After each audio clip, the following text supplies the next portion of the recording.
Usisahau kusubscribe, kulike na kucomment. Kwa majina naitwa Kulwa Elias Peme,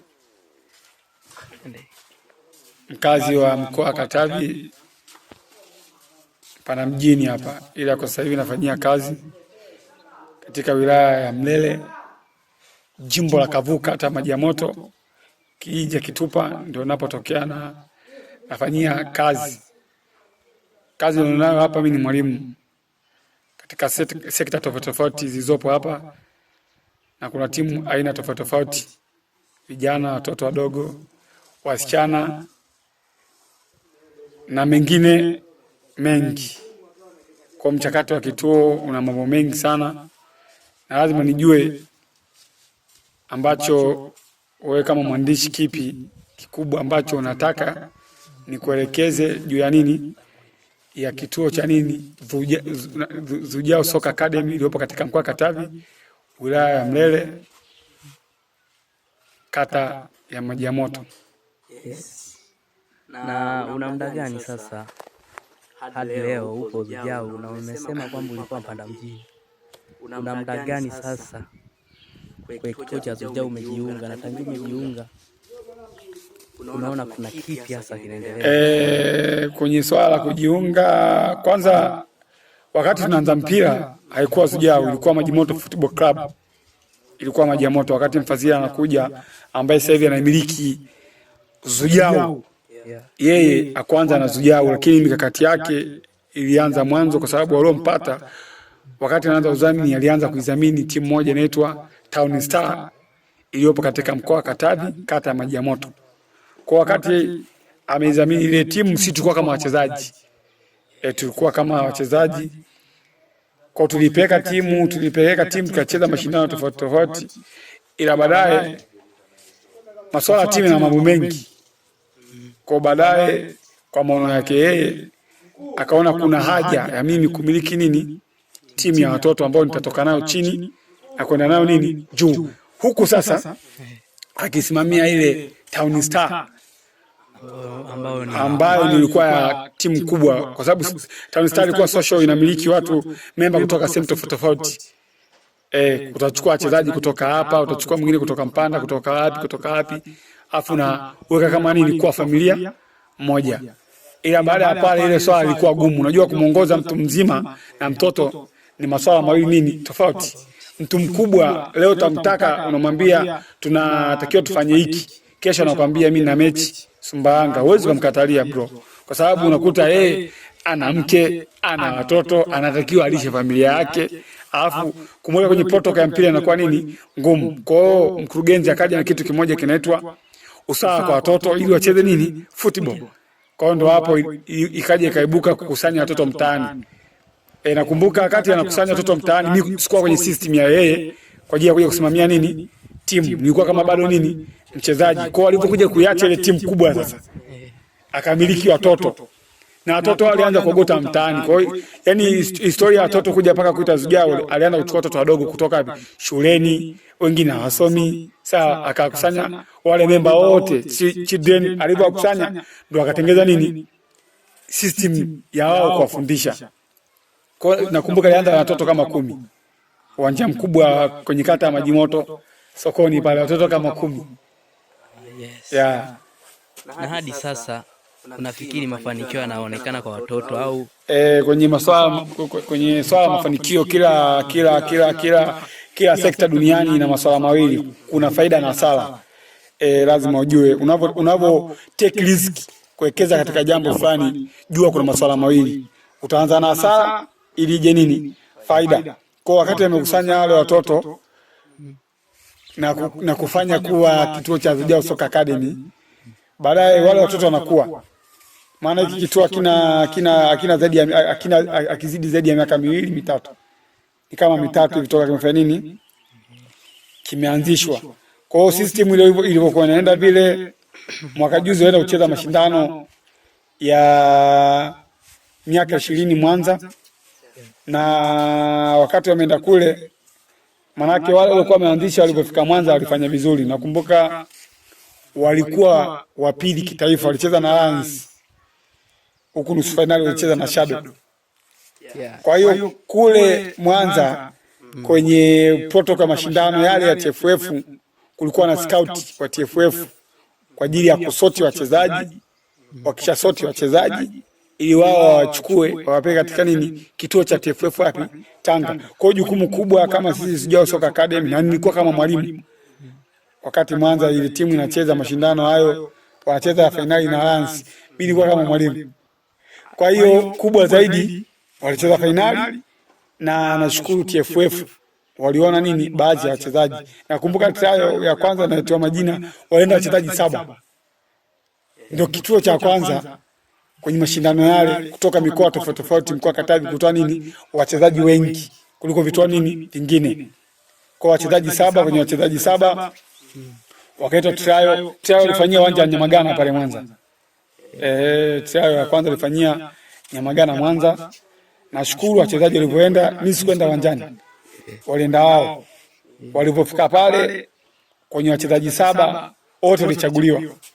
Na nakumbuka wachezaji wakati narudi kambini camp walinielekeza, mimi kaniambia sisi wote tumechaguliwa kwenda Tanga. Tunachosubiria ni feedback ya walimu wa TFF, je, watatuita?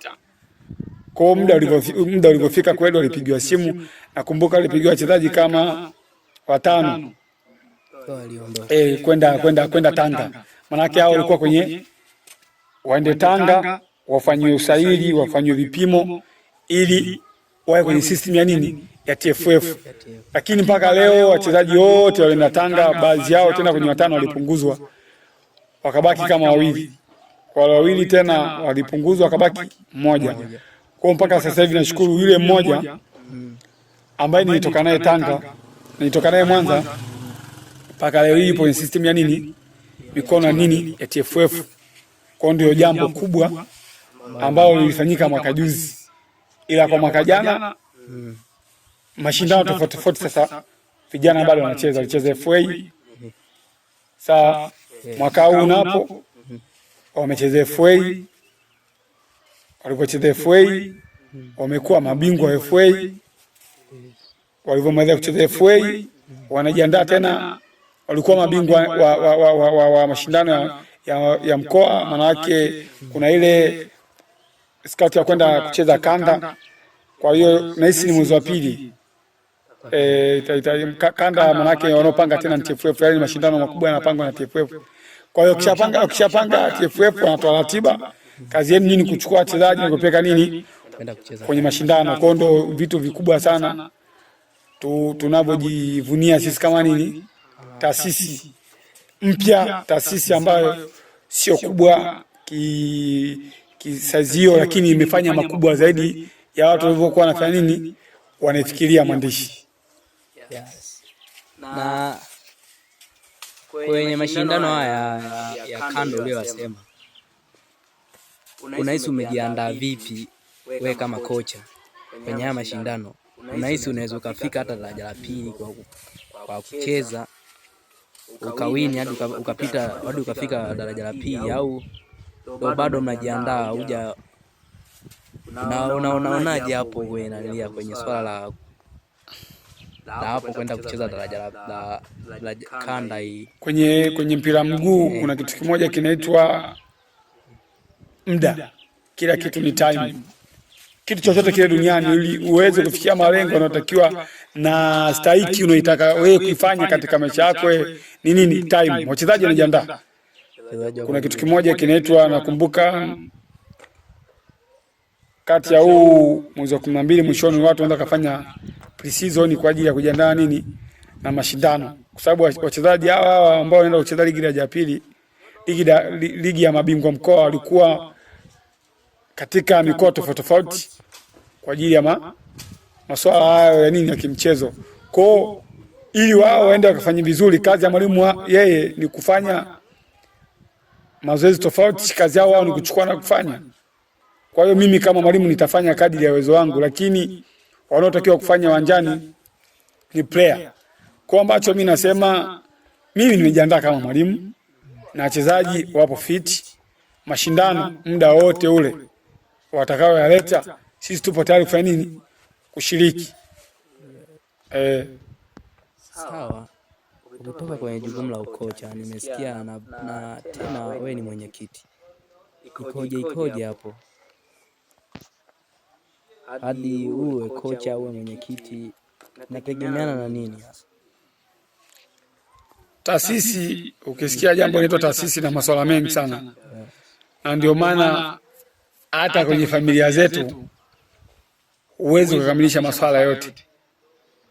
Utakuta baba ana nyumba na kila kitu, lakini baadhi ya misingi hajafanya nini, hajakamilisha. Hivyo hivyo kwenye football, taasisi bado ni ndogo, inahitaji watu ili waweze kufanya nini, kufanya kazi. Hivi vyeo vingine ambavyo unakabidhiwa mtu ni kutokana na watu, kwa sababu taasisi, ninapozungumzia taasisi sio kubwa sana, haina muda mwingi sana. Tuna miaka 3 toka tumeanzisha. Kwa hiyo tunahitaji watu ambao tunawaamini ili waingie kwenye system ya nini, ya kituo. Na unapokuja kumpa mtu uchea, ni mtu ni zaidi ya wewe unapomwamini, kwa sababu chea anaenda kakiangusha kituo bro. Leo hii unaweza kusema hivi, kesho akaenda katika misingi anayotaka yeye akaangusha nini, kituo. Kwa sababu hiyo basi nani rais wa klabu akiamua yeye kuteua watu, kwa sababu anaangalia huyu mtu ambaye ili kesho asije kufanya nini, kuniangusha. Nitakutolea mfano wa matukio baadhi ambayo huwa yanatokea katika masuala mpira na yanafanya nini, yanaangusha taasisi. Inaweza katokea wewe mtu na taasisi, chea ukamwambia bwana, nahitaji mpango uende katika staili hii. Sawa, na huyo chea amekaa anajua kabisa pale kuna hela. Mbona kama rais wa klabu amesema hili swala haliwezekani, wakati mimi naona linawezekana? Kwa hiyo kama ampo lugha moja na huyo rais wa taasisi hiyo, utakuta yule chea anakugeuka na kupiga hela na pita hivi. Kwa ukiona watu wamewekwa katika design tofauti, malaki rais yeye ndo anaona kwamba huyu jamaa akikaa hapa kwa muda anafaa, na sio kwamba hakuna taasisi yoyote ile duniani inayotakiwa kuweka uongozi mtu mmoja katika pati ya viongozi, uongozi tofauti. No, ni swala la muda, na hilo swali likifika kila mtu atakuwa kwenye nini, pati yake. Wewe kama ni kocha utasimama kama kocha, wewe kama ni mwenyekiti utasimama kama nani, mwenyekiti. Huo muda ukifika, na sisi tunatamani, tunamwombea rais wetu siku moja kila mtu akae kwenye majukumu yake. Kama ni rais, haya rais tu, sio wewe kocha uwe nani. Sio kama sisi tunapenda sana, tunafanya hivyo kulingana na watu hapo kwa nini haya masuala, na anaweza akaepo kwenye haya masuala baadaye akaleta nini, sitofahamu. Yes. Basi ni vizuri. Na kuna kipi hasa kimeongezeka tangia mfungue kituo cha Zujau? Tangia mmeanza, umesema 2000 na ngapi, 2023 ndio umefungua kituo cha Zujau rasmi, cha Zujau Soccer Academy. Hadi sasa kuna kipi ambacho umeongeza, ambacho mnaona ni faida tumepata na hichi kitatusaidia hata huko mbele? Mambo mengi sana yameongezeka katika kituo, kwa sababu nimekwambia historia ya kituo ilivyokuwa na watu waliokuepo, watoto muda ule. Sasa hivi mwitikio ni mkubwa bro. Sasa hivi ukitembea kile kitoto kuna rika, kuna miaka 7, kuna miaka 10, kuna miaka 15, kuna miaka 18. Sawa, wote hao wanafanya nini? Wanaingia kwenye system. Alafu ule muda ule wakati tunaanzisha timu tulikuwa tunacheza na watoto wa sehemu moja. Sawa. Ila leo hii tuna wachezaji kutoka sehemu tofauti. Utachukua wachezaji kutoka Kigoma, utachukua Mpanda mjini, utachukua wachezaji kutoka Mwanza, kutoka Dar es Salaam, kutoka wapi. Wote unaleta katika apartment ya timu ili wafanye nini? Kazi. Kwa hiyo sasa hivi mwingiliano wa wachezaji tofauti wapo. Na sasa hivi tena fursa imejitokea, watu sasa hivi wanalipa ada. Mchezaji yoyote atakayetaka kuingia analipa nini? Ada, sio chini ya milioni 2. Umeona hizo faida? Ila mara ya kwanza ukiwa mtoto wako ana talent tu unameta kwenye timu anacheza nini? Football. Ila sasa hivi hicho kitu tushakipunguza. Ili ucheze mpira inahitaji uweke nini? Uweke hela. Wewe unapiga kelele kaa pembeni, waachie mpira afanye kazi. mpira ni kazi kama kazi nyingine. Ili upate kazi lazima uheshimu nini? Kazi unayoifanya. Sawa. Kwa mazingira ya viwanja mnapatikana wapi sasa? Kwenye hapa Maji Moto mnatumia viwanja gani? Ni viwanja gani vingi mnatumia? Umesema mna taasisi nyingi, maana yake mtumii uwanja mmoja. Ni kweli. Kwenye swala la viwanja, mara kwanza kabla kituo kijakuwa kina apartment kubwa sana katika nchi ya Tanzania, tulikuwa tunahangaika. Tulikuwa tunatengeneza kitu kimoja kinaitwa Imani. Unaweza kutoka unaenda kupasha kwenye uwanja, mtu anakupigia kelele, toka, si hatutaki ile mpashi hapa, mnatuvugulia si kelele, si unajua zile kelele. Ila hii leo hii toka timu icheze mashindano Mwanza, waende watu katika mikoa tofauti tofauti, angalau kidogo na sisi tunapakusemea. Leo hii unaweza ukaenda uwanja wote ule ukafanya mazoezi na usizuiliwe. Kwa mfano kule kuna sehemu moja ukiwa kata Maji Moto, kuna sehemu inaitwa Kitupa. Kule Kitupa tuna watoto wale wa miaka kuanzia miaka 7, miaka 8, watoto wadogo miaka 12, sawa, wanapasha wapi? Wanafanya mazoezi kule. Ukienda katika kata ile ya Maji Moto, uwanja mkuu, tunasema uwanja mkuu au uwanja mkubwa wa Sokoni, utakuta sini hapa ile timu sasa ambayo ndio inabeba taswira nini ya Zujao Soka Academy. Ukiachana na hapo, tukienda Mpanda mjini, uwanja ule wa Azimio, na hapo kule tukifika sisi kama Zujao tunafanya mazoezi. Tunapokelewa vizuri, tunafanya mazoezi. Ukiachana tena na swala hilo, ukija uwanja Mkuyuni hapa utakuta Zujao Queens wanafanya nini? Wanafanya mazoezi chini ya walimu tofauti tofauti. Kwa hiyo timu imejipanga, walimu tumejipanga, na cabinet yote ya uongozi wa Zujao na wenyewe imefanya nini? Imejipanga. Kwa hiyo miundombinu ipo ya kutosha. Hivi karibuni tuna project kubwa sana ambayo haijawahi kutokea katika nchi yetu hii ya Tanzania. Shendele. Kwenye swala hili kwa nasema kwamba kuna swala kubwa ambalo tunalifanya halijawahi kutokea nchi yetu. Kuna uwanja unatengeneza kisasa ambao huo uwanja utabeba taswira ya nchi yetu. Tunatoka wapi katika mkoa wetu, tunaenda wapi. Kwa hiyo mimi niseme tu tumejipanga sisi kama Zujao Soka Academy, tumejipanga. Kikubwa tu ni kumtanguliza Mungu juu ya masuala hayo yote tunayofanya katika nchi yetu hii. Ni kumtanguliza nani? Aliyotuumba. Wachezaji wapo, miundombinu ipo, viongozi wapo. Bro, utashindwa kucheza mpira? Uwezo ukashindwa. Sawa, uwezo ukashindwa. Sawa. Wapo akina Shaba, wapo kidogo moja anaitwa Shaba, fundi. Anatokea mguu mmoja kushoto hapa. Sawa. Ukipanda pale juu chini ya pale wapo kina Kinda Jisandu. Sawa. Uongozi umekamilika, wachezaji wapo. Ukienda panda pale unakuta wachezaji kina Beli. Sawa.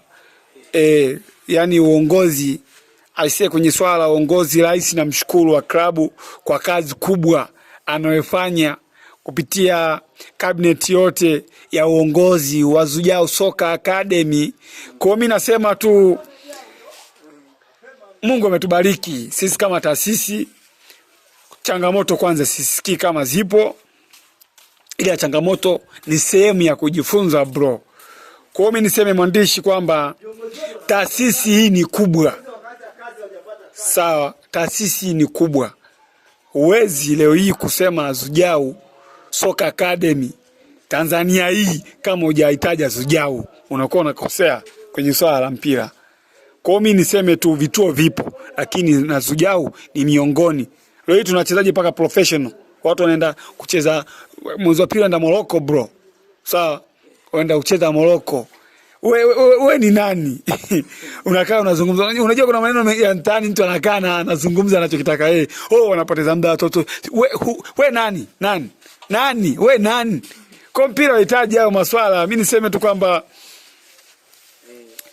tucheze mpira. Sawa, tucheze mpira. Tegemea mtu wa mpira utakuwa kwenye system ya nini? Ya mpira. Sawa, usitegemee wewe ni bodaboda alafu mimi Kulwa Peme nije kuwa rubani. Wewe kama ni rubani, tegemea mtoto wako siku moja atakuja kuwa nani? Rubani. Anachokifanya huyu rais wa klabu aliwahi fanya baba yake Geita. Sawa? Nimekumbuka jambo moja ambalo ni kubwa sana. Umenirudisha nyuma sana. Huyu president Sadiki Rashidi Sadiki aliwahi fanya baba yake nyuma. Umesikia? Nishakaa naye siku moja ananiambia, bro, babangu alikuwa mchezaji uko nyuma Geita. Anacheza mechi ili watu wale chakula. Ndio leo na Fadhila anaturudishia leo yeye anafanya kazi watu wacheze mpira. Umeona? Kwa mpira ni jambo kubwa sana, ndio maana linabeba taswira ya ulimwengu mzima. Football ni kitu kidogo tu, mpira. Ndio hao unajua hao ukisikia watu wanapiga kelele mtaani, si nini kakaenda kakarudi. Mimi maneno wasisikii sana kwa sababu mimi najua kazi ilionituma Zujao ni kufanya kazi. Kelele tuache kwenye kahawa. Mimi nafanya kazi tu bro. Masuala ya kelele tuende kwenye nini? Kwenye kahawa. Mimi nafanya kazi kulingana na mandhari. Ukinikuta kwenye kahawa nitaongelea karanga zipo. Ukinikuta kwenye basi nitaulizia tiketi. Ila kwenye mpira mimi nafanya kazi ya mpira bro. Mwandishi. Asante sana. Asante, nimeona umejieleza vizuri na umenipa kisa na mkasa cha Zujao ilivyoanza hadi sasa mlipofikia. Ni vizuri. Naona mnapiga hatua. Kuna hatua inapigwa. Na mimi mtafika mbali. Asante. Tunashukuru sana. Na mimi nikushukuru kwa kuona heshima yangu kubwa sana. Hapa karibuni na safari ya kwenda Dar es Salaam. Na hisi ni mwezi wa kwanza nitakuwa pale Ilala. Sawa, Ilala pale sisi watu tulokaa Dar tunasema Ilala ni sehemu